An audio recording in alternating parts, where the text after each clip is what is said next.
queria chamar agora a nossa preletora, Valéria, que vai trazer a palavra para nós hoje. Amém? A Salma está em Goiânia, cuidando da sua mãe. Amém? Mas nós temos aqui a nossa Valéria, que é uma bênção. É a segunda Salma.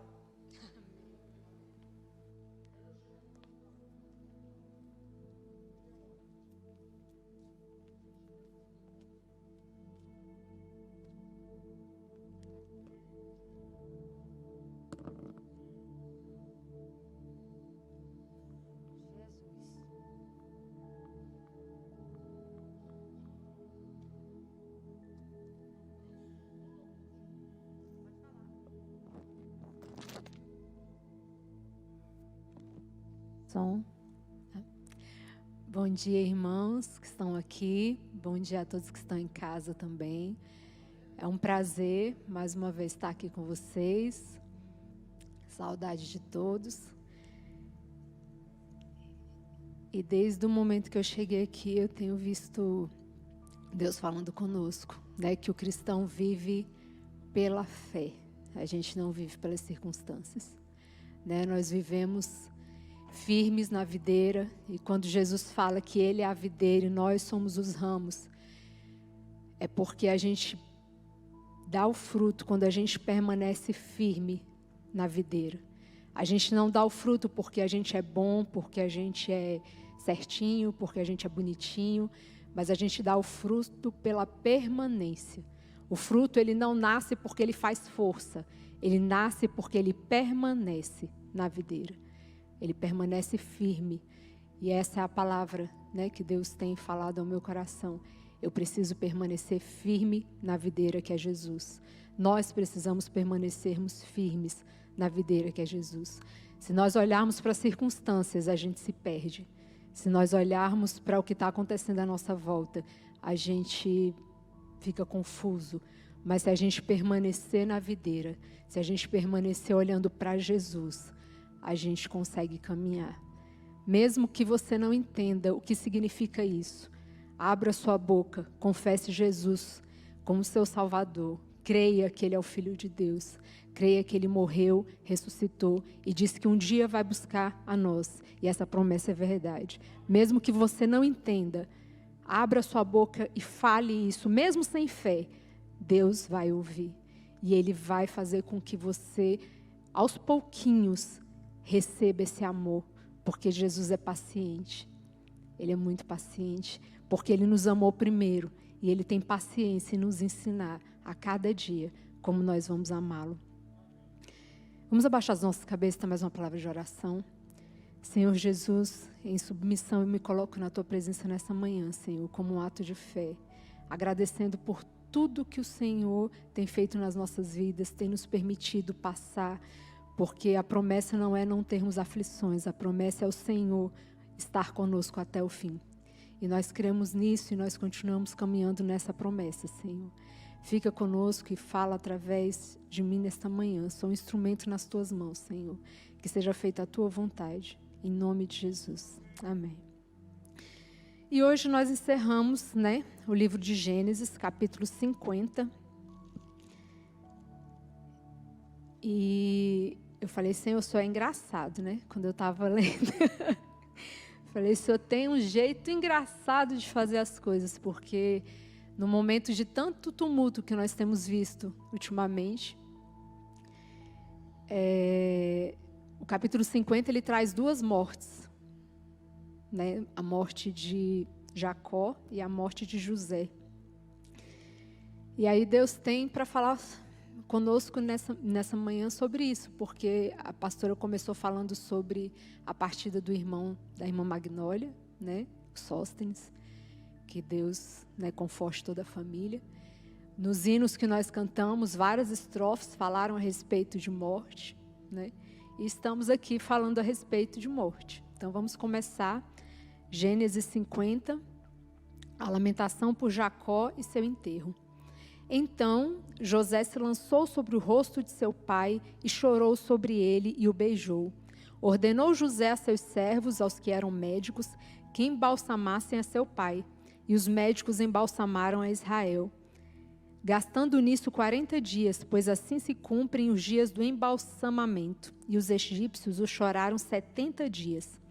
Passados os dias de o chorarem, falou José à casa de Faraó: se agora achei mercê perante vós, rogo-vos que faleis aos ouvidos de Faraó, dizendo: meu pai me fez jurar, declarando: eis que eu morro, no meu sepulcro que abri para mim na terra de Canaã, ali me sepultarás. Agora, pois, desejo subir e sepultar meu pai, depois voltarei. Respondeu Faraó: sobe e sepulta o teu pai, como ele te fez jurar. José subiu para sepultar o seu pai, e subiram com ele todos os oficiais de Faraó, os principais da sua casa e todos os principais da terra do Egito, como também toda a casa de José e seus irmãos e a casa de seu pai. Somente deixaram na terra de Gósen as crianças e os rebanhos e o gado. E subiram também com ele tanto os carros como cavaleiros. E o cortejo foi grandíssimo. Chegando eles, pois, à eira de Atade, que está além do Jordão, fizeram ali grande e intensa lamentação. E José pranteou seu pai durante 7 dias. Tendo visto os moradores da terra, os cananeus, o luto na eira de Atade, disseram: grande pranto é este dos egípcios, e por isso se chamou aquele lugar de Amel-Mizaraim, que está além do Jordão. Fizeram-lhe seus filhos como lhes haviam ordenado. Levaram-no para a terra de Canaã e o sepultaram na caverna do campo de Macpela, que Abraão comprara com o campo por posse de sepultura, a Efron o Eteu, fronteiro a Mamre. Depois disso, voltou José para o Egito, ele, seus irmãos e todos os que com ele subiram a sepultar seu pai. O segundo título aqui fala: a magnanimidade de José para com seus irmãos. Vendo os irmãos de José que seu pai já era morto, disseram: é o caso de José nos perseguir e nos retribuir certamente o mal todo que lhe fizemos. Portanto, mandaram dizer a José: teu pai ordenou antes da sua morte, dizendo: assim direis a José: perdoa, pois, a transgressão de teus irmãos e o seu pecado, porque te fizeram mal. Agora, pois, te rogamos que perdoes a transgressão dos servos do Deus de teu pai. José chorou enquanto lhe falavam. Depois vieram também seus irmãos, prostraram-se diante dele e disseram: eis-nos aqui por teus servos. Respondeu-lhe José: não temais, acaso estou eu em lugar de Deus? Vós, na verdade, intentastes o mal contra mim, porém Deus o tornou em bem, para fazer como vedes agora, que se conserve muita gente em vida. Não temais, pois eu vos sustentarei, a vós outros e aos vossos filhos. Assim os consolou e lhes falou ao coração. A morte de José. José habitou no Egito, ele e a casa de seu pai, e viveu 110 anos. Viu José os filhos de Efraim até a 3ª geração, também os filhos de Maquir, filho de Manassés, os quais José tomou sob seus joelhos. Disse José a seus irmãos: eu morro, porém Deus certamente vos visitará e vos fará subir desta terra para a terra que jurou dar a Abraão, a Isaque e a Jacó. José fez jurar aos filhos de Israel, dizendo: certamente Deus vos visitará e fareis transportar os meus ossos daqui. Morreu José da idade de 110 anos. Embalsamaram-no e o puseram num caixão no Egito. Nós vivemos num momento agora em que a morte paira, né, sobre a nossa cidade, sobre o nosso mundo, né, notícias e mais notícias e mais notícias. E a quantidade de informações que a gente recebe a cada momento, devido à internet, faz com que as notícias do mundo inteiro pareçam que estão acontecendo no nosso quintal, né? Antigamente, algo que acontecia em outro estado demorava às vezes dias para chegar até aqui. E agora algo acontece no Japão, do outro lado do mundo, e instantaneamente nós ficamos sabendo. Esse excesso de informação faz com que a gente tenha mais informação do que a gente é capaz de gerenciar. O nosso cérebro não está preparado para tanta informação. E isso faz com que a tendência à ansiedade, a tendência à preocupação aumente a níveis absurdos, que se a gente não se apegar, como eu falei desde o início, na videira que é Jesus, a gente se perde. A gente se corrompe, a gente é vencido pela ansiedade e a preocupação extremas. Por quê? Porque o nosso cérebro não foi preparado para tanta informação que a gente recebe. Daí o cuidado da gente filtrar, da gente se proteger. A Bíblia fala, a gente precisa proteger as emoções, o coração, que dele vem as fontes da nossa vida. Então, a gente precisa saber quais fontes estão entrando na nossa vida e trazendo que tipo de sentimento, que tipo de pensamento estão vindo sobre nós. Desde que Adão e Eva foram colocados no jardim, e eles pecaram, a morte faz parte da nossa vida, né? Desde lá. E tem gente que fala, eu estava dando aula para os batizandos no domingo, e aí eu falei para eles, tem muita gente que fala assim, né? Ah, se fosse eu lá no lugar de Adão e Eva, jamais eu teria pecado. Qualquer um de nós que estivesse lá, provavelmente teria feito a mesma coisa ou pior. Não tinha comido só a árvore, não. Tinha feito um chá com as folhas, né? Tinha feito muito mais. Por quê? Porque é só a gente olhar a nossa vida hoje, o quanto a gente peca. A nossa condição é de pecador. Então, constantemente nós estamos pecando, nós estamos tendo atitudes erradas. E aí eu comecei a pensar a respeito, né, desse assunto de Gênesis 50, e eu me vieram 3 perguntas. E uma delas foi, por que é tão difícil a gente falar sobre a morte? Por que é um tabu tão grande? Porque quando alguém fala assim, expressa, principalmente o pessoal mais antigo, que tem aquela história de já pensar no caixão, já pensar como é que vai ser o enterro, já pensar como é que vai ser como é que é o velório. Os mais novos ficam todos assustados, né? Não fala isso não, não fala isso não. Lá na minha casa, muitas vezes acontece isso, né? Eu tenho uma irmã mais nova, ela, não mãe, para de falar com isso. Não pai, para de falar com isso. Por quê? Por que esse medo? A gente vê nos patriarcas e nos grandes homens da Bíblia, e de um modo geral, que eles davam instruções a respeito do que eles queriam que fosse feito quando eles morressem, aonde eles queriam ser enterrados, como eles queriam que fosse, né, esses detalhes. E hoje a gente olha para a morte com essa, né, por quê? Por que a gente faz isso? A segunda pergunta foi, se a gente pensasse na morte como um acontecimento mais real e inevitável, enquanto a gente estiver aqui nessa terra, a gente está submetido a isso, será que a gente viveria do jeito que a gente vive hoje? Será que a gente brigaria tanto? Será que a gente se importaria tanto com as pequenininhas coisas que muitas vezes atrapalham o nosso dia e fazem a gente passar o dia inteiro bicuda ou bicudo, por causa de coisas às vezes tão pequenas? Será que se a gente pensasse que a gente não vai ter a chance de falar novamente com aquela pessoa, será que a gente trataria aquela pessoa da maneira como a gente trata todos os dias? Isso serve às vezes para um cônjuge, isso serve para os nossos filhos, isso serve para os nossos pais, isso serve em relação aos nossos amigos, que a gente sempre fica, poxa, lembrei de fulano, mas não liguei. Pensei em fulano, mas não liguei. Pois é, talvez aquele fulano você nunca mais tenha a chance de vê-lo. Será que se a gente pensasse na morte como algo inevitável e real, enquanto nós estivermos na nossa condição humana, a gente não fosse mais humano? A gente não fosse mais, tivesse uma paciência mais desenvolvida, tivesse um amor mais desenvolvido? Porque a morte faz parte da vida. E a terceira pergunta foi, devemos olhar para a morte realmente como fim? Acabou? O apóstolo Paulo fala, se eu pensasse que a minha vida acabasse aqui, eu seria o mais infeliz dos homens. E aí a gente pensando a respeito disso, a gente vai lá em Eclesiastes 3:11.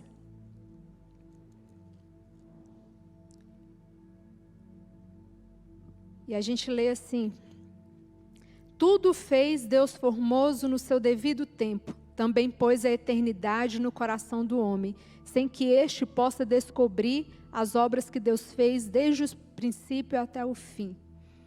E aí responde a nossa primeira pergunta. Por quê que é tão difícil a gente falar de morte? porque quando Deus nos fez, no princípio, a morte não era para fazer parte da nossa vida. Deus nos fez para sermos eternos, mas Ele não queria robôs. Ele queria pessoas que o amassem por vontade própria. E aí os meninos me perguntaram no domingo, quando eu estava dando aula para eles: professora, por que Deus colocou a árvore lá no meio do jardim? Se Ele não tivesse colocado a árvore, estava tudo certo. Porque aí não ia ter tentação, o homem não ia pecar e a gente estava lá até hoje. Pois é, só que é exatamente isso, Deus não criou robôs. Ele quer até hoje nos dar a oportunidade de nós o amarmos por vontade. Nós temos livre-arbítrio e Deus quer que nós escolhamos amá-lo. Por isso as tentações, por isso a possibilidade de você não o amar. Porque se não houvesse a possibilidade de você não o amar, a gente estaria fazendo papel de robô. E não era isso que Deus queria. Então, por que é tão difícil a gente falar sobre morte? Porque a eternidade está no nosso coração. Mesmo naquelas tribos mais longínquas que nunca tiveram contato com a civilização, eles têm uma tendência natural a olhar para um ser maior. Que para eles pode ser o sol, pode ser a lua, pode ser um vento forte, uma tempestade, mas o homem naturalmente, ele é levado a olhar e a sentir a necessidade de olhar para um ser maior. Então é por isso que é difícil a gente falar sobre a morte. E mais difícil ainda para aqueles que não conhecem essa possibilidade de que depois da morte é o início de uma outra vida. Que essa é a nossa esperança, a esperança da vida eterna. E aí também tem a questão de que hoje a gente vive cada vez menos, aumentamos um pouquinho a expectativa de vida, né, nos últimos 50 anos, mas a gente ainda vive muito menos do que viveu, por exemplo, Matusalém, né, quase 1000 anos, Adão, quase 1000 anos. Por que isso? Porque o próprio homem vem destruindo o mundo desde que ele foi colocado nesse mundo. A poluição, a falta de interação harmoniosa com a natureza, a falta de se preocupar em ter uma boa alimentação, em dormir bem. Da década de 60 para cá, o homem diminuiu uma média de 3 a 4 horas da sua noite de sono. Hoje em dia tem gente que dorme 4 horas e fala: estou zerado, estou muito bem. Pode ser que por um tempo isso seja, né? Você consiga fazer isso. Mas essa conta um dia vai chegar na sua vida. Então nós precisamos prestar atenção se nós queremos viver com qualidade, ter qualidade para servir a Deus melhor, para estar melhor, para vermos os nossos filhos, os nossos netos, para termos saúde e até condições de louvar a Deus melhor, de servir a Deus melhor. A gente precisa prestar atenção no que a gente está comendo, em como a gente está dormindo, na qualidade das nossas relações, dos nossos relacionamentos. A gente precisa se auto-observar. A gente precisa olhar para dentro da gente e falar assim: o que eu estou fazendo com a minha vida? Aonde eu estou que eu não estou vivendo aquilo que Deus fez para eu viver? Porque se você estiver vivendo, se eu estiver vivendo aquilo que Deus fez para eu viver, você pode ter certeza, você pode viver 1 ano, 2 anos, 10 anos, 100 anos, mas você vai estar bem. Porque a convicção de estar dentro do propósito de Deus, no centro da vontade de Deus, é o melhor lugar. Ninguém te tira a felicidade de estar no centro da vontade de Deus. E também saber que não foi esse o mundo que Deus criou para nós. Deus criou o Éden, Deus criou o jardim, Deus criou tudo aquilo de bom para nós. Mas o ser humano escolheu que ele não queria aquilo. Ele escolheu o outro lado. Mas hoje ainda, a todo momento, Deus nos dá a oportunidade de escolhermos diferentes. Nós não somos obrigados a continuar repetindo padrões. Nós não somos obrigados a continuar repetindo o que os nossos antepassados foram. Todos os meus antepassados tiveram pressão alta, então já é natural eu ter pressão alta. Não. Se você cuidar da sua alimentação, se você fizer exercício, se você dormir bem, pode ser que essa sentença não caia sobre você. Você pode mudar isso.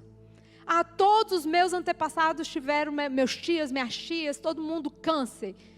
Pode ser que com uma boa alimentação, com uma boa vida diante de Deus, com exercício, com cuidado, autocuidado, você consiga fazer com que essa sentença não caia sobre você. E ainda que ela caia, você vai ter o conforto, a direção, a orientação de Deus. Então, hoje em dia, a ciência já fala que as possibilidades genéticas, tudo aquilo que vem nos nossos genes, dos nossos antepassados, são possibilidades. Elas não são sentenças sobre as nossas vidas. A gente pode escolher ser diferente. Meus tios bebiam, meus primos bebem, todo mundo bebe. Eu não consigo segurar. Não.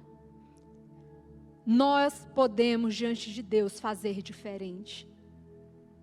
Nós podemos. Por quê? Porque nós temos o Espírito Santo de Deus para nos ajudar a cada decisão, para nos orientar a cada decisão.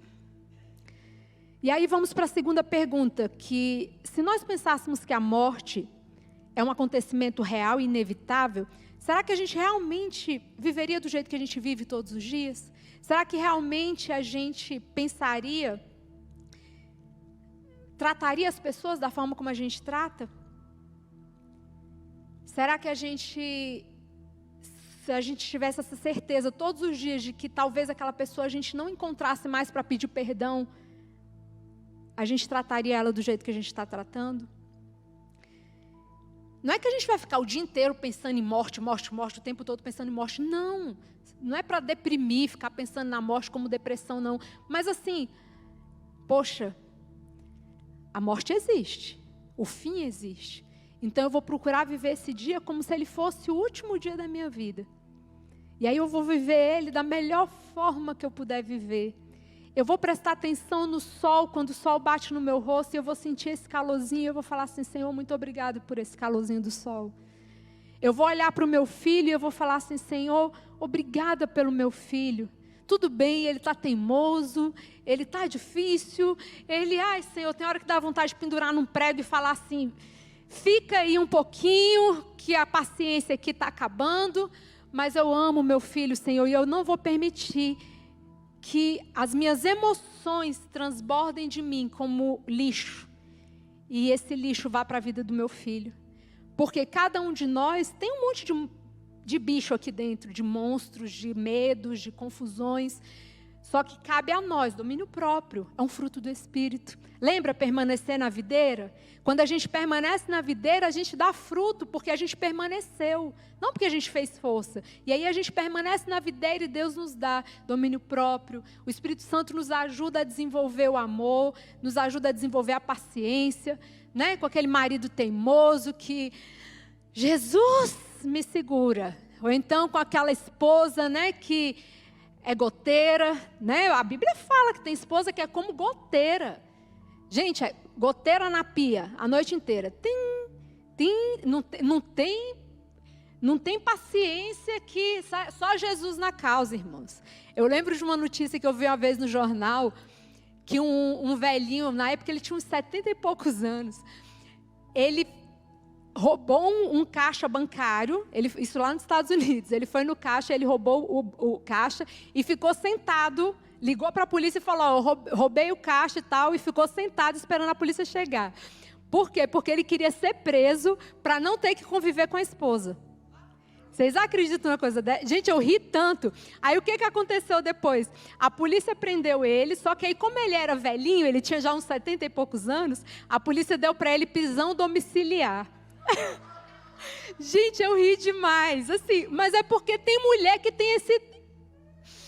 Não é dom não, gente, porque Deus não dá dom de coisa ruim pra gente. É a mulher que tem essa falta de sabedoria, de ser goteira.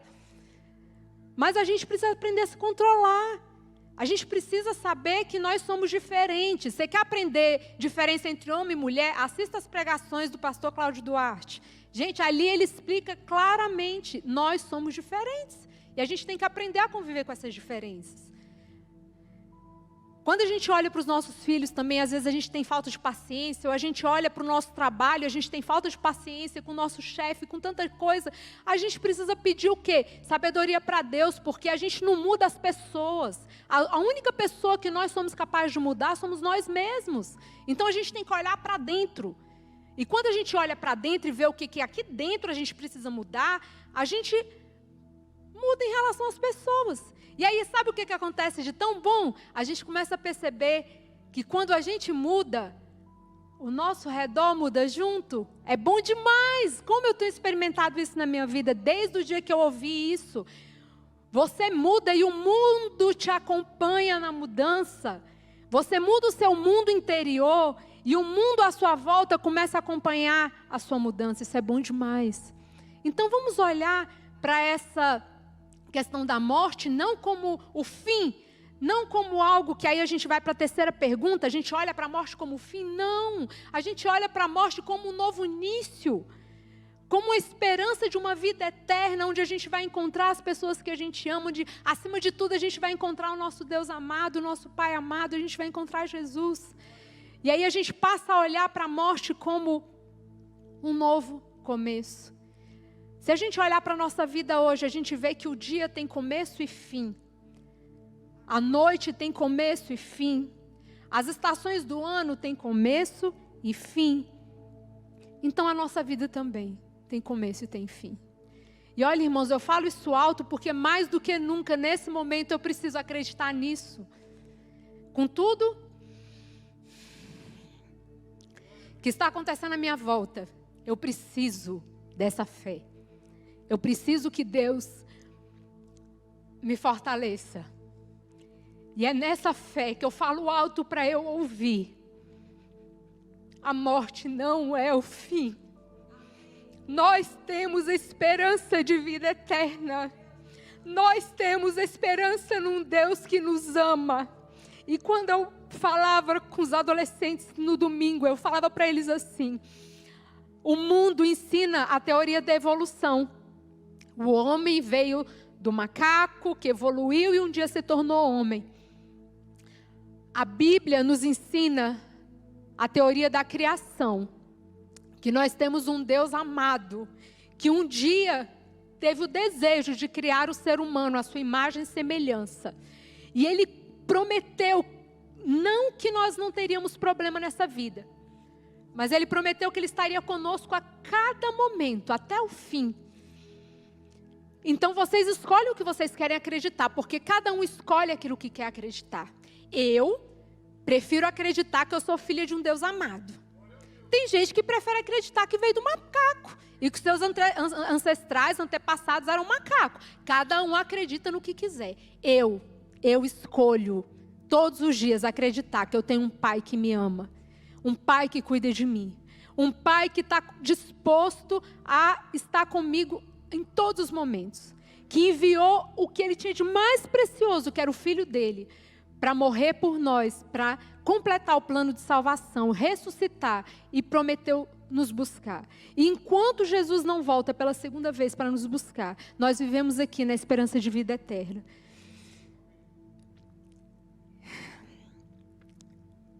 E a gente precisa saber que tudo aquilo que a gente teme nos domina. Então a gente tem que olhar para a morte de frente e tem que dizer para ela: o meu Deus diz que Ele não me deu espírito de covardia. Ele me deu espírito de amor, de poder e de equilíbrio. E é dessa forma que eu vou olhar para você.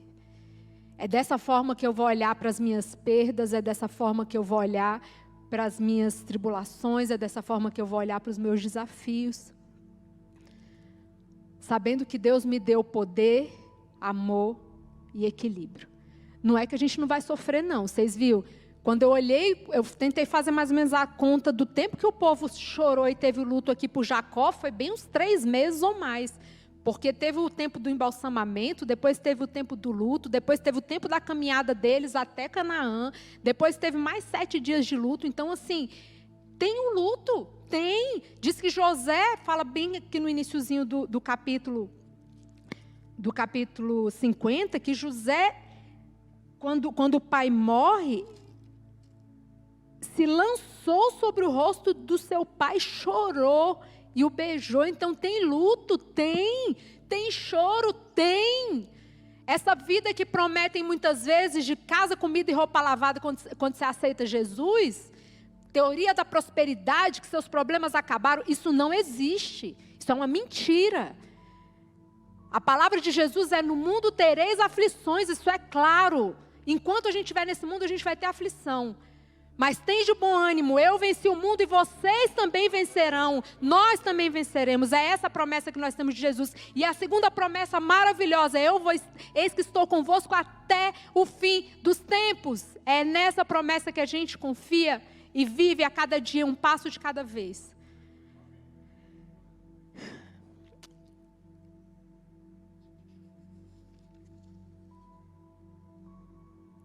E para encerrar, já encerrando, a gente vai lá em Romanos 12, 1 e 2.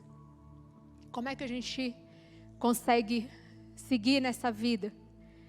O apóstolo Paulo fala para nós: rogo-vos, pois, irmãos, pelas misericórdias de Deus, que apresenteis os vossos corpos em sacrifício vivo, santo e agradável a Deus, que é o vosso culto racional. E não vos conformeis com esse século, mas transformai-vos pela renovação da vossa mente, para que experimenteis qual seja a boa, perfeita e agradável vontade de Deus. Ou seja, primeiro, culto racional. Ninguém serve a Deus fora de si. A gente precisa saber para onde que a gente está indo. A gente precisa saber quem é esse Deus que a gente serve. E a gente precisa deixar que o Espírito Santo renove a nossa mente. Como é que a gente renova a mente? A gente pega aqueles pensamentos antigos, aquele modo de agir antigo, tudo aquilo de antigo, porque a nossa tendência é o quê? É reagir sempre com aquilo que está aqui dentro. Só que na maioria das vezes o que está aqui dentro não é a melhor solução. Não é. Então o que a gente tem que fazer? A gente tem que evoluir a cada nova resposta. Como é que a gente evolui a cada nova resposta? A gente precisa pegar o que está guardado aqui, que não serve mais, que está inadequado, que está ultrapassado. A gente precisa colocar diante de Deus, diante do Espírito Santo e falar: Espírito Santo, me ajuda a renovar isso aqui.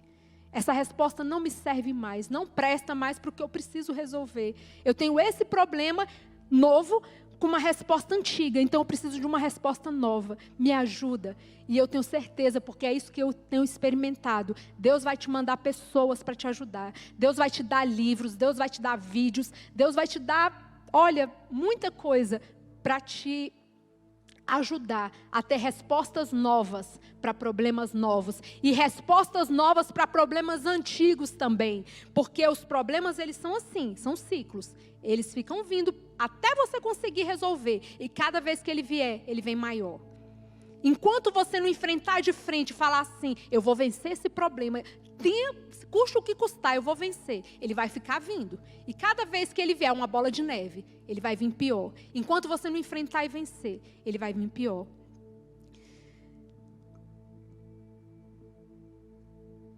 E finalizando, eu gostaria de cantar um hino que tem me ensinado a encarar os meus desafios diários com fé e esperança. Mas antes de cantar esse hino, eu queria começar agradecendo. Porque eu tenho aprendido que agradecer é o que nos move. Ter gratidão é o que nos move todos os dias. E eu começo agradecendo pelo privilégio de ter um pai e uma mãe até hoje. E eu agradeço porque não foi qualquer pai e qualquer mãe que Deus me deu. Foram pais especiais, muito especiais. Eu agradeço a Deus pelos exemplos de honestidade e integridade que eu tive dentro da minha casa, desde sempre, pelos meus pais. Eu agradeço a Deus por, desde pequena, eu escolher o caminho de Deus, sem nunca ter me desviado. Isso não quer dizer que eu nunca tive problema. Mas Deus me ensinou desde pequena, sempre olhar para Ele e mesmo nos momentos mais difíceis, buscar nele. Eu agradeço a Deus pelo meu marido e pelos meus filhos. Não é um marido que eu quis, que eu desejei, não. Ele é um marido que eu preciso. Ele é o marido que eu preciso. Porque a gente estava rindo essa semana e eu falei para ele: amor, você foi a pessoa que mais me fez mal nessa vida, mas também a que mais me fez bem. Você é a pessoa que mais me fez feliz e a pessoa que mais me fez sofrer. O saldo está positivo, por isso a gente continua. Então a vida não é fácil, a vida não é um mar de rosas. Mas Deus nos ajuda a perseverar. Deus nos ajuda a ser quem Ele quer que nós sejamos. Eu agradeço a Deus pelo meu trabalho, que me dá o meu sustento e que é bênção de Deus na minha vida. Eu agradeço a Deus por cada pessoa que faz parte da minha história e que contribuiu para eu ser quem eu sou hoje. Agradeço por aquelas que passaram por minutos e aquelas que há mais de 30 anos fazem parte da minha vida, mais de 40 anos. E tantos outros motivos, eu passaria dias aqui enumerando. Eu vou encerrar cantando um hino. O hinário que eu vou usar é o da igreja da onde eu vim. Então, talvez a letra seja diferente do que vocês conhecem, eu não sei. Mas é o hino número 60 nesse hinário. Fala, conta as bênçãos. E ele canta assim: quando vos assalta alguma provação, quando desfalece o vosso coração, das divinas bênçãos vos convém lembrar, e as misericórdias do Senhor contar. Cada bênção nos convém lembrar, as bondades do Senhor contar. Ao somá-las, vemos cada vez quantas maravilhas nosso Deus já fez. Andam vossas almas quase sem vigor. Tem chegado o dia da aflição ou dor.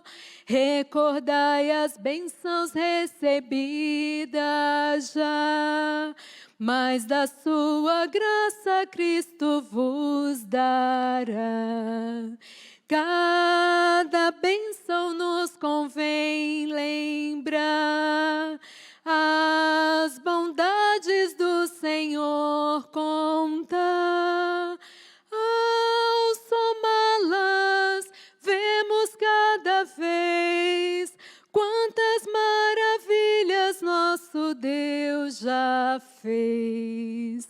Abundantes bênçãos vêm da sua mão, forças, amizades, graça, proteção, mas ainda bênçãos de maior valor vos dará mais tarde o vosso Salvador. Cada bênção nos convém lembrar, as bondades do Senhor contar. Ao somá-las, vemos cada vez quantas maravilhas nosso Deus já fez. Ao somá-las, vemos cada vez quantas maravilhas nosso Deus já fez. Amém. Que Deus nos abençoe.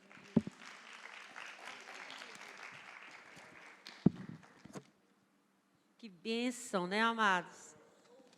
Glória a Deus. Deus é bom. Obrigada, Valéria.